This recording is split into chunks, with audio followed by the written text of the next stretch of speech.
año. Qué bueno verlos aquí conectados. Es un gusto ver algunas caras conocidas, bueno, nombres conocidos. Está Santiago, hola Santiago, hola Diego, hola Marita, hola Mía, Carlos. Y también es un gusto ver a personas que no conozco personalmente. Muchas gracias por estar aquí. Estamos retomando un ciclo de charlas que hemos organizado desde la maestría en estudios culturales sobre la actual coyuntura crítica, ¿no? La crisis, y hemos organizado que cada ponente se aproxime a esta coyuntura desde un tema distinto. Este ciclo de charlas se enmarca en nuestra campaña de admisión, entonces quería hablarles sobre eso por un momento. Y está para comenzar el afiche de la segunda parte de nuestro ciclo de charlas. Comenzamos hoy con Claudia Almeida, luego el 18 seguimos con Marita Hamann y terminamos con Mijail Mitrovic el 23. Están obviamente muy invitados e invitadas a seguirnos acompañando. Y esto es sobre la maestría, sobre la admisión, ¿no? Estamos ofreciendo un nuevo plan de estudios con contenidos actualizados y más flexibles. Estamos brindando también opciones para el trabajo de la tesis, tal que se puede hacer una tesis tradicional, pero también se puede hacer un trabajo sobre una obra o un proyecto que el alumno o la alumna haya realizado antes. Entonces, eso puede ser de interés para personas artistas o que trabajan en gestión cultural. Además, estamos inaugurando de manera oficial ya la modalidad semipresencial, pero también damos apoyo para que personas que no pueden acudir siquiera a una parte de presencialidad también puedan llevar la maestría 100% a distancia. ¿Mm? La inscripción es hasta el 16 de febrero y cualquier consulta pueden escribir al correo de la maestría que está ahí anotado y que también pueden encontrar en la página web de posgrado de la PUC. Ok, entonces, el 26 de enero quería decirles que tenemos una charla informativa donde voy a dar mayores detalles sobre el proceso de inscripción, sobre cómo es ser alumno de la maestría, contestar cualquier pregunta. También vamos a contar con la presencia de algún egresado o egresada para que nos cuente desde su perspectiva, ¿no? Entonces están invitados, invitadas también, si es que se interesan por la maestría, a acompañarnos en esa ocasión. Y también, si es que conocen a alguna persona interesada, pasarle la voz sobre esa reunión, ¿no? Ok, sin más ahora, pasando a la charla de Claudia. Claudia es una profesora y, digamos, egresada y además gestora de la maestría, es decir, tiene una función triple en la maestría. Ella, voy a sacar su biografía un ratito. Es magíster en estudios culturales por la PUC, pero también lo es de lingüística. Es profesora auxiliar actualmente en la Escuela Profesional de Lingüística de la Universidad San Marcos. Sus temas de investigación son el Fujimorato, la violencia política, los estudios de género y el análisis crítico de los discursos, especialmente los mediáticos. Ha publicado recientemente un texto en coautoría con Virginia Zavala sobre el terruqueo, que les recomiendo mucho, y sigue investigando sobre el tema que comparte ahora con nosotros, que es la guerra contra las mujeres.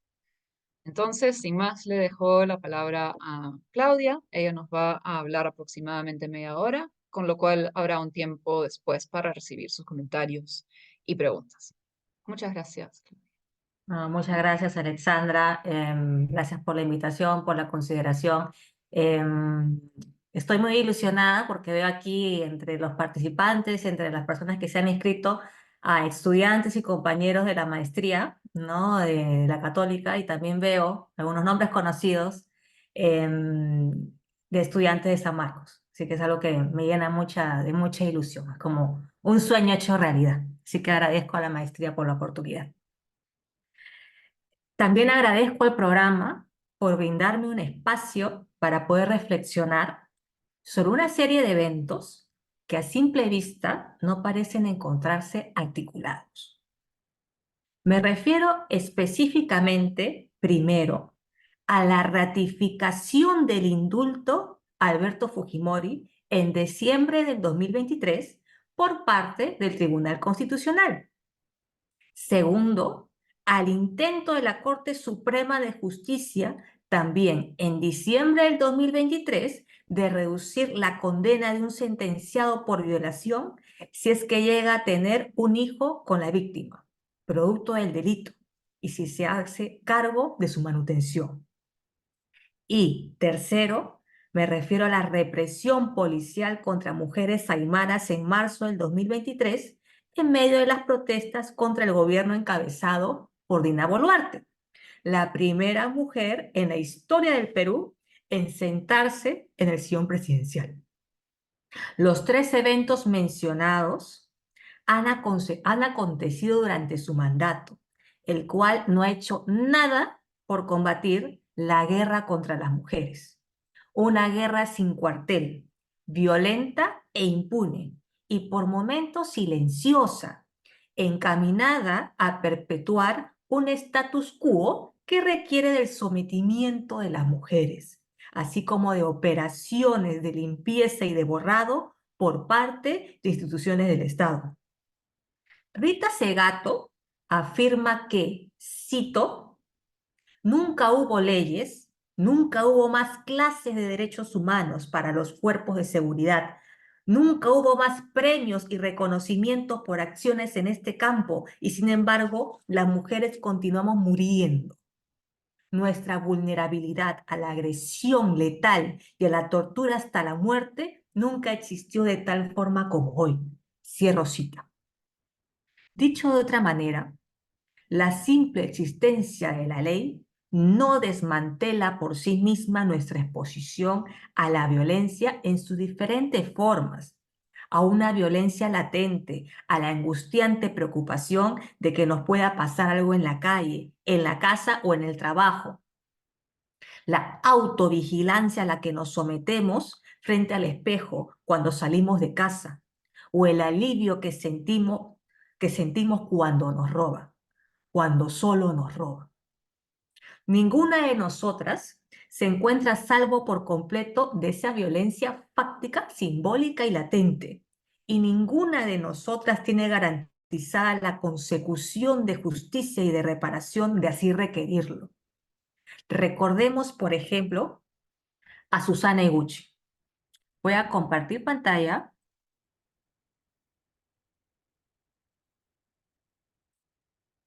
¿Se ve? Sí. Ok, listo, gracias.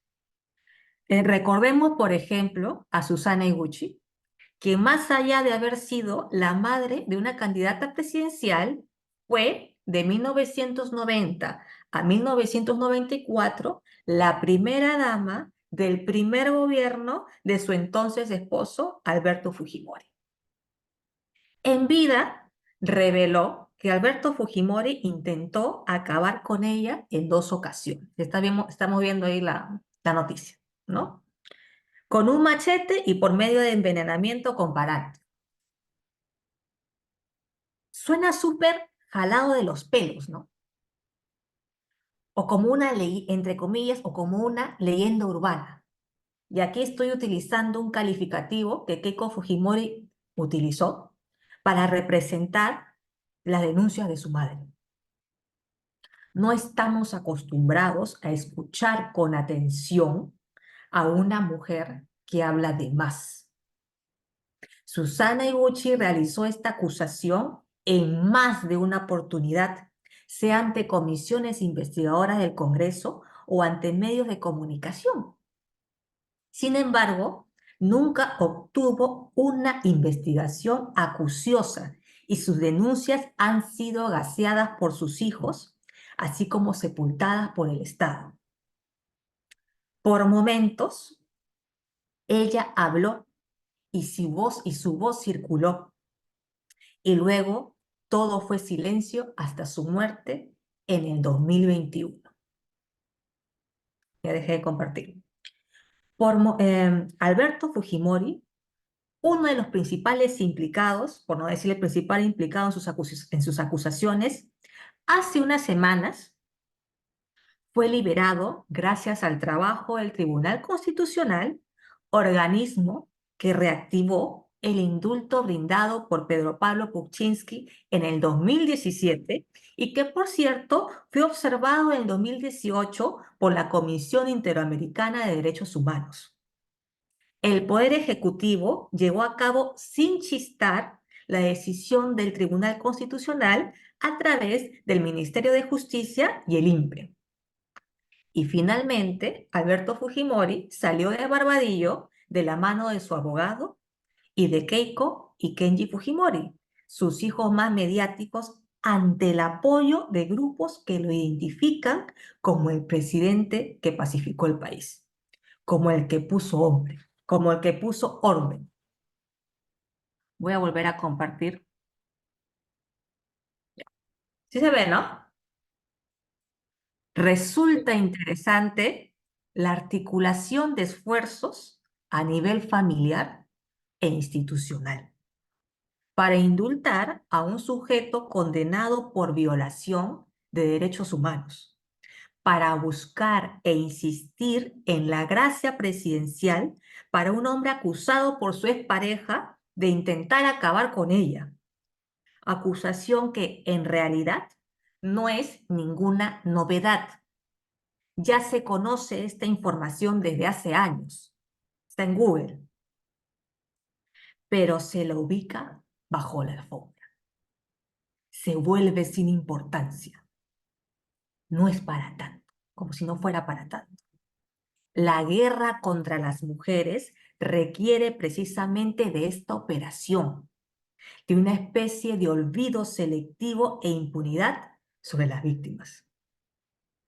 El indulto que Alberto Fujimori ha recibido ante el beneplácito de muchos constituye un síntoma del carácter patriarcal del Estado, donde un él es perdonado a pesar de los crímenes cometidos y un ella tan solo es recordada como la madre de una candidata presidencial a pesar de lo que llegó a denunciar en más de una oportunidad.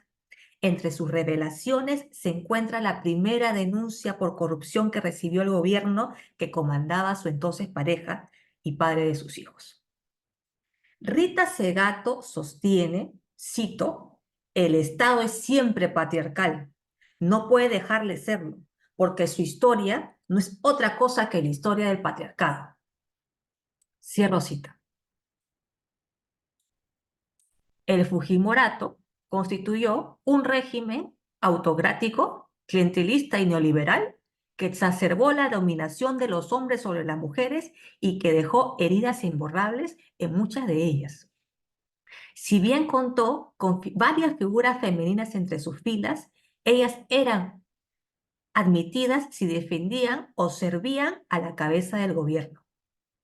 Algunas de ellas, algunas incluso lo continuaron haciendo cuando él las abandonó al renunciar vía fax y fugarse a Japón en el 2000. Dicho de otra manera, el Fujimorato, a la luz de una novela de Stieg Larsson, estuvo conformado por hombres que no amaban a las mujeres y que utilizaron todos los medios posibles para domesticarlas o desecharlas impunemente y a su antojo. Aquellas que no eran parte de ese selecto grupo se encontraban proclives a ser desterradas. Susana Eguchi sobrevivió. Amistades, medios de comunicación y los recursos que acumuló jugaron un papel crucial en ello. No obstante, en vida no obtuvo justicia por los escarmientos que habría padecido. Ni siquiera sus hijos buscaron hacerlo. Más bien, fue objeto de burlas al ser retratada como la electrocutada en programas cómicos de señal abierta. Las secuelas, por decirlo indecible, no culminaron para la ex primera dama con el retorno de la democracia. El resarcimiento nunca llegó. En cambio, él sí disfrutó del perdón presidencial ratificado y apoyado por diversas instituciones del Estado. En otros términos, se indultó a un hombre que jamás pidió perdón, mucho menos a ella, por lo menos no públicamente.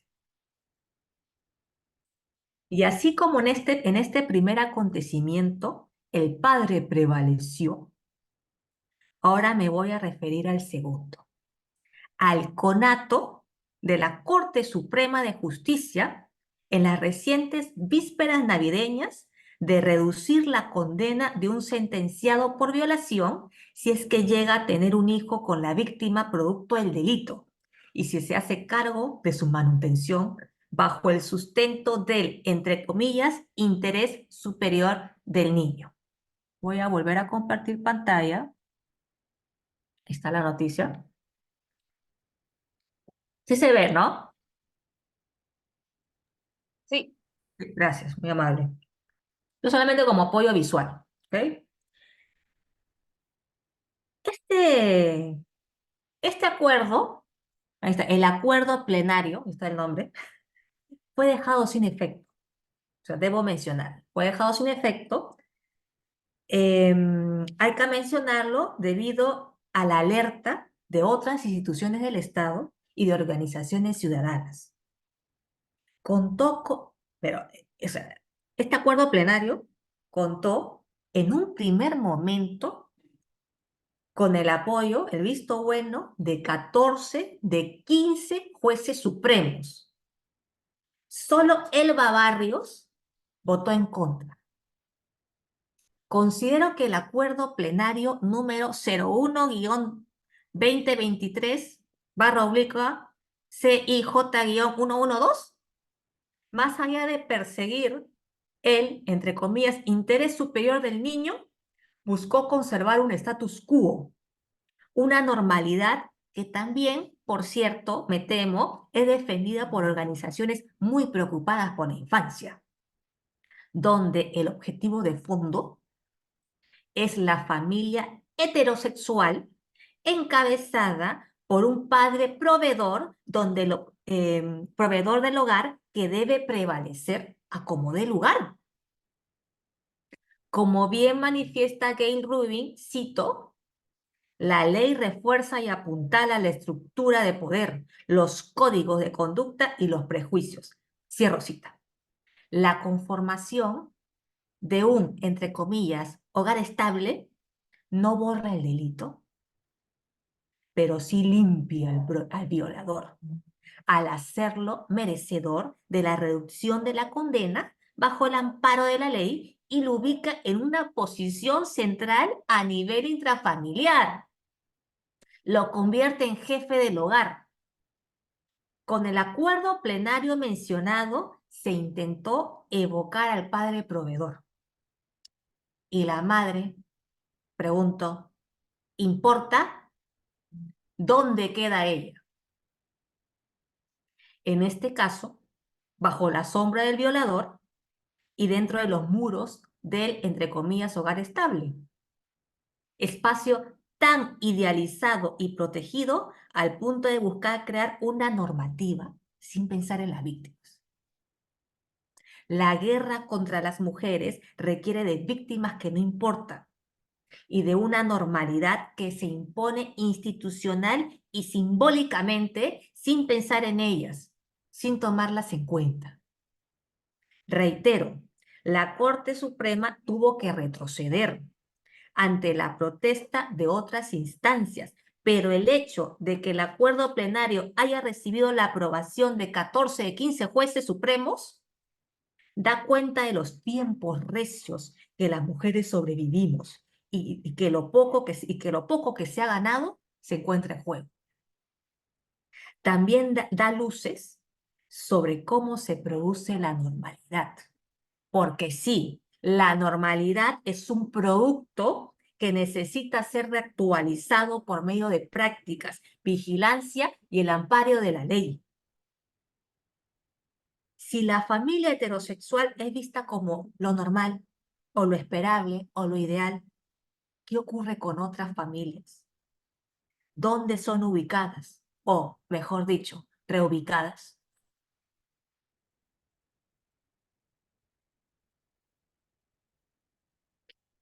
Ahora, ninguna de nosotras se encuentra ajena a esta guerra.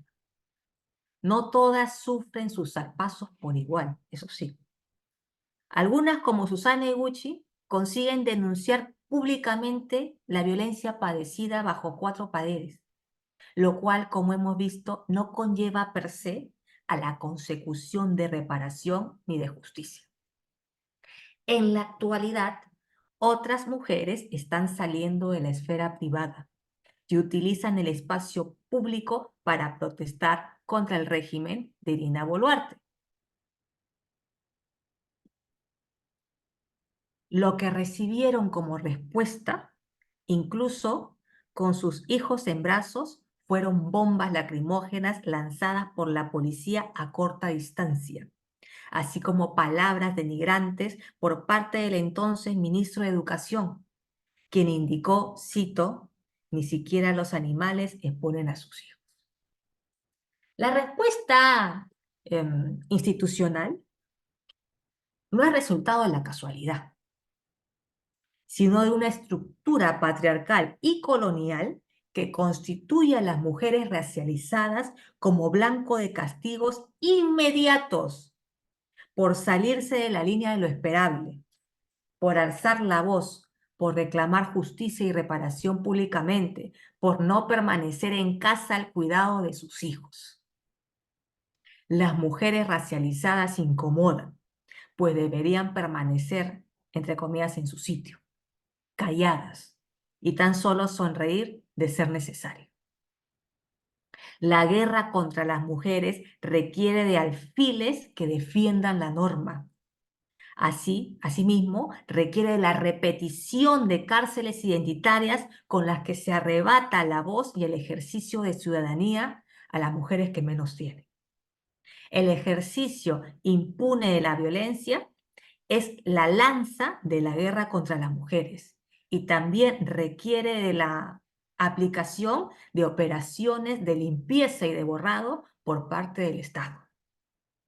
Pregunto, ¿cuál es el lugar de las mujeres en un estado de índole patriarcal como en el que nos encontramos?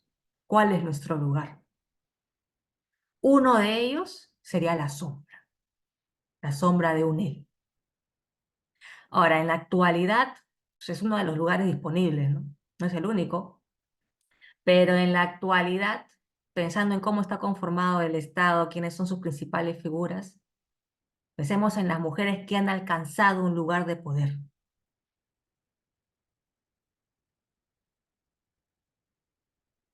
Ellas hablan o hablan a través de ellas.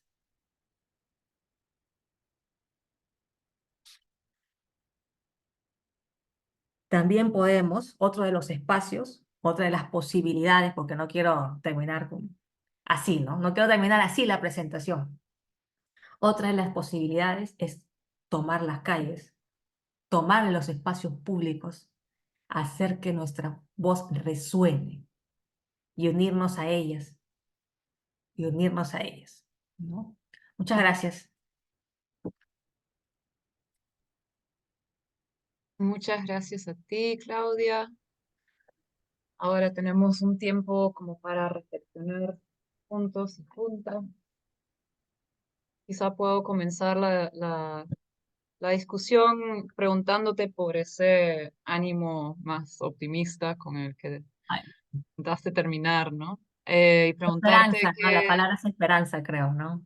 qué tipo de apuestas, qué tipo de estrategias, quizá del mundo cultural, del mundo activista, has presenciado que te dan esas esperanzas en nuestra coyuntura, si es que Mira, lo que ha alguna. pasado hace unos días con respecto a representar la importancia de las personas que han caído el año pasado, las personas asesinadas, ¿no? Estos actos públicos, colectivos, estos actos de duelo compartido, que creo que son importantes. Pude ver, por ejemplo, por Twitter la madre de uno de los deudos, ¿no? Llorando, ¿no? Cantando. Esas cosas son importantes. Entonces, esa participación ciudadana es importante y que lo hagan mujeres racializadas, ¿no? Que Ujú, se han estado históricamente condenadas al silencio, ujú, ¿no? Es importantísimo. Ahora, también quedé pensando al momento de preparar la presentación lo que hizo Eva Barrios. O sea, el voto disidente. El único voto que no apoyó tiene su nombre, lo que presenté, ¿no? No es Norma, tiene otro nombre, ¿no? El léxico legal. ujú, Por lo menos hubo una. ¿no? Quizás es una esperanza un poco pírrica, ¿no? Pero por lo menos una dijo que no. Mm, ¿No? Ahora, los tiempos que vivimos como que no nos permiten muchos, nos dan muchos espacios, pero creo que todos tenemos cierto margen de maniobrabilidad, quizás no el mismo, pero cierto margen de maniobrabilidad para poder horadar ciertos velos, ¿no? Ciertas ideologías, cierto ujú. ejercicio, ¿no? Desde nuestros espacios. Les invito a los y las presentes a alzar su mano. John, que está aquí detrás de las mamparas, administrando el espacio, puedes permitir que se quiten el audio y que prendan su video. También pueden escribir por el chat si prefieren. Y mientras no hayan preguntas, te seguiré preguntando yo, Claudia. ¿Y qué, dentro de estas estrategias, cuán importante es que hay un enfoque específicamente de género en ellas, ¿no? El ejemplo que mencionas de la madre llorando, sin duda, es una imagen muy potente, pero también es una imagen Sí, muy antigua bien, y que no efectivamente, necesariamente socava, efectivamente. digamos, los estereotipos y los lugares que se le asigna a la mujer, ¿no? Entonces, Me estoy de acuerdo con lo que dices, ¿ya? Pero es uno de los espacios que hay. O sea, como ujú, que es uno de los espacios históricamente permitidos. O sea, lo que yo he visto se parecen, no es que sea lo mismo, ¿no? Pero yo ya he explorado el conflicto armado, el Fujimorato, y es muy difícil que la voz de un deudo circule. Yo sé ujú, que quizás ahora es mucho más fácil por las redes sociales, pero en realidad es difícil. ¿Ya? Y alguien, un deudo, cuya voz también resonó para exigir justicia, fue Raida Cóndor, por ejemplo. ujú, En los claro, 90 cuando era mucho más difícil. ¿Y por qué? Porque lo hizo desde la posición de madre. claro. Es como que una Y a un posición Pacet, ¿no es cierto? O la madre exactamente, que llora en Guernica, o sea, es una figura que el mismo exactamente, patriarcado le da poder, un poder secundario, un exactamente, poder subalterno, ¿no? A la figura de la madre que llora, ¿no? Pero ¿qué exactamente. más, hay otras cosas que podemos hacer. ¿Compartes mi sensación de que es insuficiente? Por supuesto. O sea, no lo veo con mucha esperanza, ¿no? Tampoco, ¿no? Una esperanza exagerada, ¿no? Pero es el espacio que hay, es uno de los espacios que hay. Ahora, estoy pensando, se me vino a la mente Susana Eguchi, ¿no? Que quiso hacer las cosas de otras maneras. Ujú. Mira, ¿a qué costó, no? ¿Entiendes? Tu Y trabajo sobre Susana Iguchi siempre me hace recordar a, digamos, otras narrativas con las que contamos sobre los casos de mujeres que por, digamos, una serie de casualidades de la historia terminan teniendo poder. sí, Y, o sea, un poder político, un poder económico, pero en cuanto a mujeres, todavía siguen siendo dominadas, ¿no es cierto? sí, Las reinas de la antigüedad, la princesa Diana, no sé. Muchas exactamente. circulan estas narrativas sobre las mujeres que por algún motivo logran ser la excepción y sin embargo al final no, ¿no? Creo que la cita que dijiste no, es algo que tú dijiste, ¿no? La idea de que la guerra sobre las mujeres requiere de ese sentido común de que no es para tanto Mm, y ese olvido, ¿no? Como, bueno, al final no es un tema tan relevante como los otros este, delitos de Fujimori que afectaron a más personas, ¿no es cierto? Entonces, hay argumentos, digamos, para dejarle de lado, pero esos mismos argumentos son lo que sostiene una violencia exactamente, perturbable a lo largo del tiempo. exactamente. Ujú, O sea, el indulto me hizo pensar mucho, ¿no? Pues estos referentes que también requiere el patriarcado, ¿no? ujú. Estos símbolos, ¿no? Voy a ver si en el Facebook nos han dejado consultas. No sé pues si por acá en el Zoom alguien tiene una reflexión, una pregunta. Puede ser una reflexión también, ¿no? No necesariamente una pregunta, sino añadir algo, ¿no? Es una conversación, ¿no? Mm. Estamos calentando todavía los motores a inicio de año para entrar en las discusiones. Sí.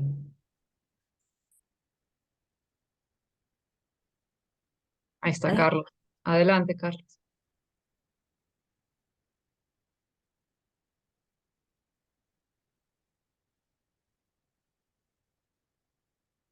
¿Puedes prender tu audio, Carlos, o hay algún problema técnico?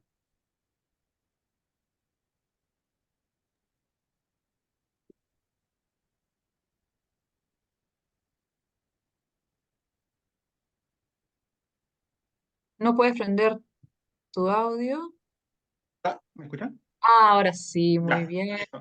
Sí, sí, básicamente me preguntaba como que cuál era el papel o el rol del capital en esto, en el sentido en que hay espacios, o sea, por ejemplo, los difusores, digamos, de estas voces apagadas serían pues los medios, ¿no? De comunicación. Y bueno, yo trabajo en un medio y que digamos, considero que más o menos se nos permite publicar este tipo de noticias de, por ejemplo, lo que pasó de la conmemoración de las muertes en Puno, ¿no? Que fue hace 2 días, 3 días. Y, pero, digamos que también vivimos una dictadura de las cifras, ¿no? Que, digamos, para poder hacer notas de ese tipo, la gente las tiene que aceptar, ¿no? Y sin embargo no tienen tantas lecturas como otras notas, ya no ni siquiera notas de espectáculos, de deportes, ¿no? Sino más bien notas informativas, porque la gente está buscando notas más de cómo ahorrar más, no sé, de cuánto va a gastar más, de cuánto, y entonces está más preocupado en eso, o cursos gratis, y no tanto en esto otro tema, ¿no? En reflexionar acerca de la violencia, en este caso contra la mujer aymara, ¿no? Eh, eh, bueno, también en el caso de temas de política, ¿no? Del indulto a Fujimori y el otro tema referido, ¿no? Ahí parece que, o sea, y también parece, siento que hubiese como un miedo porque hay compañeros, no de la maestría, sino de que antes se hubieran expresado, digamos, a favor o hubieran apoyado alguna de estas marchas o manifestaciones más recientes que han sido, no sé si reducidas, pero han tenido poco eco porque también parecen que hubiesen interiorizado ese miedo de la represión que hubo el año pasado, ¿no? La represión policial, ¿no? Y que también tuviesen como que un poco de miedo a seguir compartiendo este tipo de noticias. Entonces ahí me quedaba como que tan, cuál sería el papel de la dinámica de la necesidad día a día conseguir, o sea, hacer la vida, el aspecto económico, ¿no? Bueno, en general, esa idea en general, ¿no? El rol del capital. No sé si es No, el rol del capital o otro rol, ¿no? no, te agradezco, Carlos, por, por tu reflexión, por la pregunta, ¿no? El capitalismo requiere del doble trabajo de las mujeres, ¿no? Y requiere de nuestro silencio, requiere de nuestros servicios, requiere de nuestra docilidad, ¿no? Por eso que somos tan necesarias, ¿no? Nuestro trabajo es necesario y nuestro trabajo silencioso también es muy necesario para que para que el capitalismo se mantenga, ¿no? Ahora, lo que estás mencionando también la reflexión sobre los medios de comunicación, eh, sobre los medios, sobre el temor de repostear, como que son varias cosas al mismo tiempo, pero es el reflejo, creo, de los tiempos recios que vivimos, ¿no? Y qué es lo que se está, no sé, qué es lo que se lee ahora, cuáles son las noticias de interés, qué ha dejado de ser interesante o de llamarnos la atención y los por qué, habría que hacer investigación. O sea, las notas sobre feminicidio te siguen publicando, se siguen produciendo. La cuestión es de qué manera. Y una cuestión sobre las mujeres aymaras, ¿no? Y toda la crisis que está política y social que estamos viviendo. Uno de los pocos medios de comunicación que recoge la voz de una de estas mujeres y que lo coloca en portada, eso no es poca cosa, exigiendo justicia, fue un medio de comunicación extranjero. Por eso no lo he visto en medios de comunicación nacionales. La cuestión es ¿por qué? ¿Qué está pasando? Lo dejo ahí. Sí, eso me recuerda a uno de los puntos de Juan Carlos Ubillus en su charla para este mismo ciclo de charlas, ¿no? Que decía que el discurso de la nueva derecha radical peruana y latinoamericana se distinguía de la nueva derecha más bien europea o norteamericana por su particular énfasis en el tema de género, el conservadurismo de género. Si bien es importante en todo el mundo para las derechas, en América Latina parece serlo más. más que, por ejemplo, el discurso nacionalista anti-inmigrante.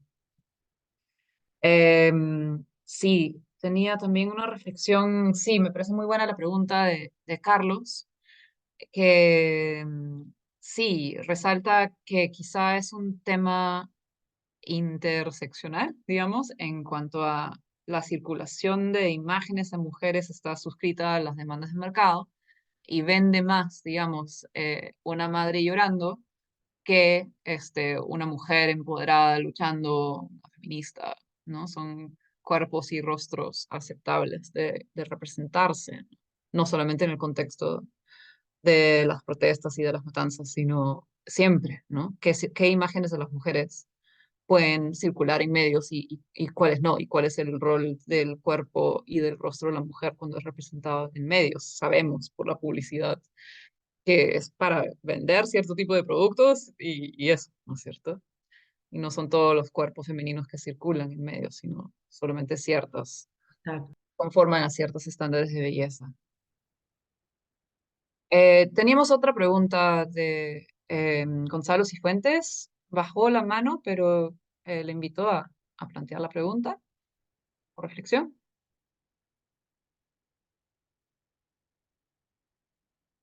Hola, Sola. hola, ¿me escuchan? Sí, Hola, ¿qué buenas tal? noches. Buenas noches, buenas Qué noches. gusto. Tengo una, más que pregunta, sería como una pregunta hipotética, por lo que dijo al principio la profesora Claudia, que mencionó que la presidenta Boluarte sería la primera presidenta mujer en toda la historia del Perú republicano. Entonces, por lo que hemos visto hasta ahora, su gestión ha sido un desastre y esto, como su representación como mujer, crearía un mal precedente para futuras candidatas. Quizás, digamos, en un futuro no muy cercano aparezca una nueva candidata y tenga sus propuestas X y digamos que le ataquen, oh, pero tenemos el precedente de Boluarte que fue fatal y tal y tal. ¿Se puede dar ese escenario?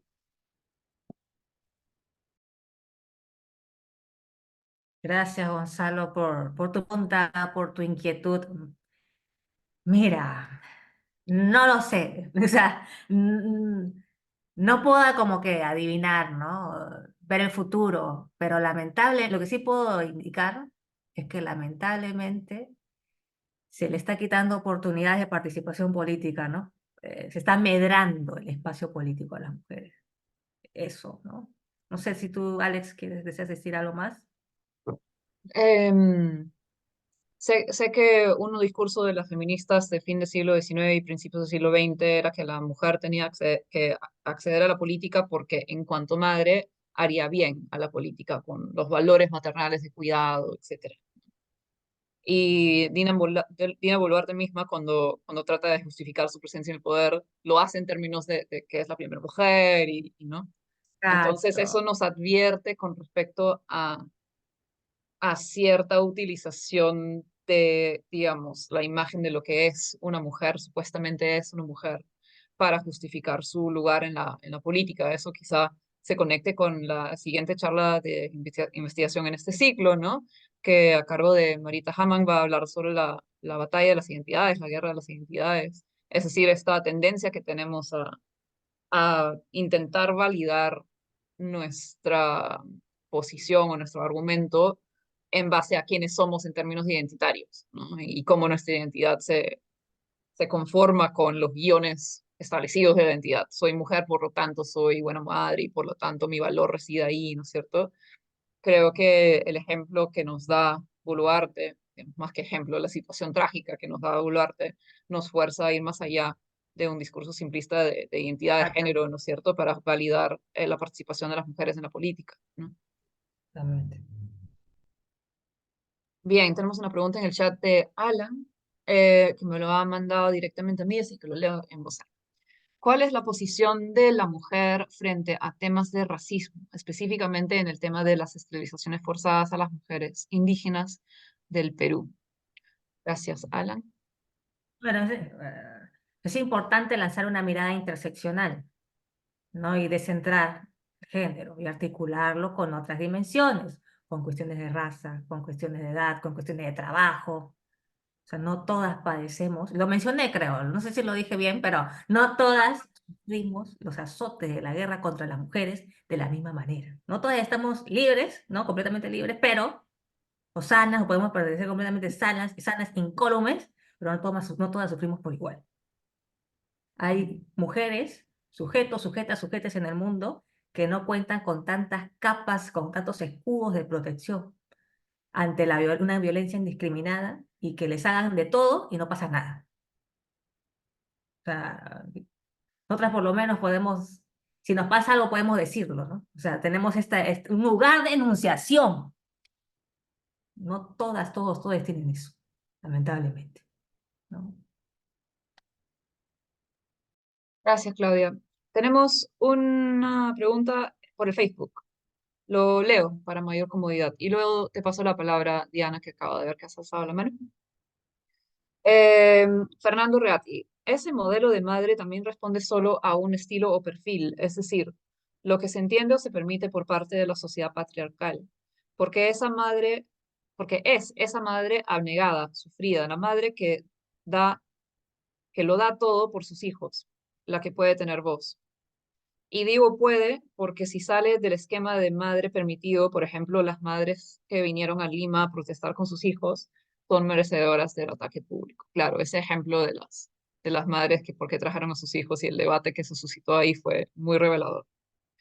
Sigue el comentario de Fernando. Ahora, el sistema patriarcal trasciende el género, por ejemplo. Cuando vemos estas decisiones del Poder Judicial a favor de los padres violadores, padres entre comillas, que incluyó votos femeninos. Por lo tanto, ¿de qué manera es posible enfrentar las posiciones patriarcales de mujeres con poder? Considerando que el mismo sistema se presenta como, entre comillas, moderno por la sola presencia de mujeres en cargos con poder. Creo que se conlleva con la conversación que acabamos de tener con respecto a Dina, ¿no? No te Exactamente. escuchamos ahorita. Perdón, ¿ahora sí? Ya, o Sí, sea, el ahora sí. género no determina ciertas tomas de posición, ¿no? O decisiones radicales, o sea, para Ujú, nada, hay muchos intereses de por medio también. ujú. Y es mucho más cómodo repetir las cosas, cobijarse en Bien, el estatus. el status quo que ahora tiene que ver con esta política de identidad, ¿no es cierto? Eh, bien, Diana, adelante.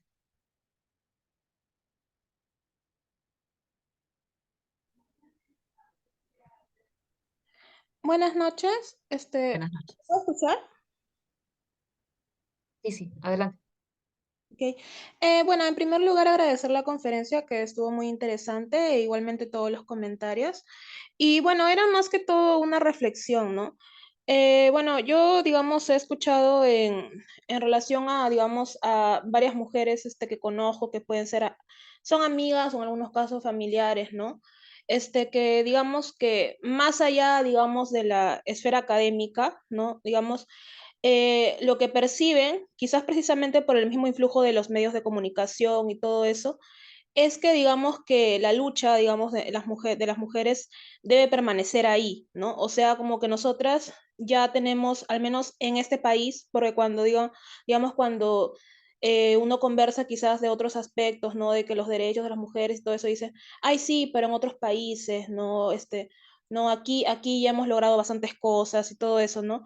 Y bueno, precisamente creo que es importante ahí una mirada histórica, porque al mismo tiempo como ellas, digamos, escuchan de ciertos problemas o ciertas problemáticas, no las sienten realmente como suyas, ¿no?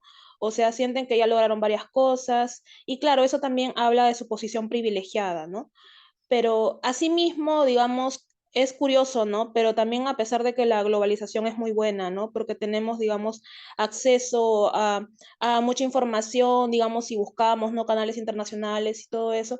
Al mismo tiempo, digamos, hay cierto acceso digamos, no sé si llamarlo, por así decirlo, pop, pero digamos, que ellas, digamos, muchas mujeres toman, digamos, el camino que estamos siguiendo como países, digamos, latinoamericanos, digamos, supuestamente el feminismo, sigue la misma corriente, digamos, de países extranjeros, ¿no? Y puntualmente muchas veces Estados Unidos, ¿no? Que supuestamente vamos a, digamos, a sobre exigir derechos y todo eso, ¿no? Porque supuestamente, digamos, todo se parece, ¿no? Y los patrones, ¿no? Y nada, precisamente que ahí es muy importante contextualizar, ¿no? Y no olvidarnos, digamos, en el país en el que estamos y todas las diferencias que hay, ¿no? Y aún así, aunque hubiesen similitudes y todo eso, darnos cuenta, digamos, que los patrones no necesariamente van a continuar, ¿no? Porque todo es muy cambiante, precisamente, ¿no? Y nada, que creo que es importante que nosotras como mujeres, digamos, claro, hay, digamos, mujeres que, digamos, que tenemos más cercanía a estas cosas por, precisamente por cuestiones académicas o por estudios, o quién sabe, ¿no? Por nuestra familia, quién sabe. Digamos, es importante que tratemos, digamos, o otras mujeres también, digamos, traten de cuestionar la normalidad. No sé de este momento cómo se podría hacer en el caso, digamos, de que no tengan mucho contacto, pero es muy, muy importante, ¿no? Porque realmente es como que hubiese una venda sobre los ojos y lamentablemente todavía, digamos, no se dieran cuenta de varias cosas. Bueno, eso es todo. Gracias. Gracias, Diana. O sea, algo que menciona en clase, que te lo he mencionado a ti también en clase, ¿no? En San Marcos, es que no somos esclavos, esclavas, esclaves de lo que heredamos. Y la normalidad, como mencioné durante la presentación, es un producto. Por eso que siempre está en juego. Y lo que se ha ganado, lo poco que se ha ganado, también está en juego. ¿Ok?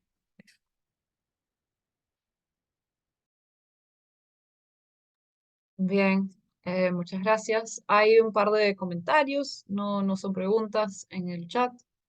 No sé si alguien más tenga una pregunta. Aprovecho para leerles estos comentarios. Sonia Sarabia dice, muy interesante presentación, profesora Almeida, siempre es un gusto poder escucharla. Me parece que la cita que compartió, la historia del Perú es la historia de las mujeres, es bastante precisa y permite evidenciar toda una lógica patriarcal que se continúa reproduciendo en la actualidad, siempre adquiriendo nuevas formas de surgir. Así como usted comentó, lo peligroso de ello también es que uno de los principales propiciadores son entidades del ámbito institucional. Le agradezco por compartir sus reflexiones. Y luego tenemos a Alan Barrera, que nuevamente participa por el chat y dice, Susan Iguchi siempre se posicionó en contra del aborto. Mujeres que llevan el eco de la voz de Susan Iguchi haría que otras mujeres tuvieran como principales enemigos también a otras mujeres feministas de corte radical. Es una pelea de mujer contra mujer. Si quieres añadir algo o alguna reflexión para terminar. Bueno, los sujetos, sujetas, siempre estamos colmados de claroscuros, ¿no? ¿No? No sé, como para profundizar un poco la reflexión, ¿no? O sea, pensando en Susana, cosas no son blancas o negras. Estamos colmados de claroscuros, de paradojas, ¿no? Y es algo que aceptamos mucho más de parte de los hombres, pero de parte de las mujeres ¿no es cierto? Exactamente. La participación igualitaria de la mujer en todos los ámbitos de la sociedad tiene que ir más allá de que sean buenas o malas personas. Exacto, exacto. Mm. Bien, ok.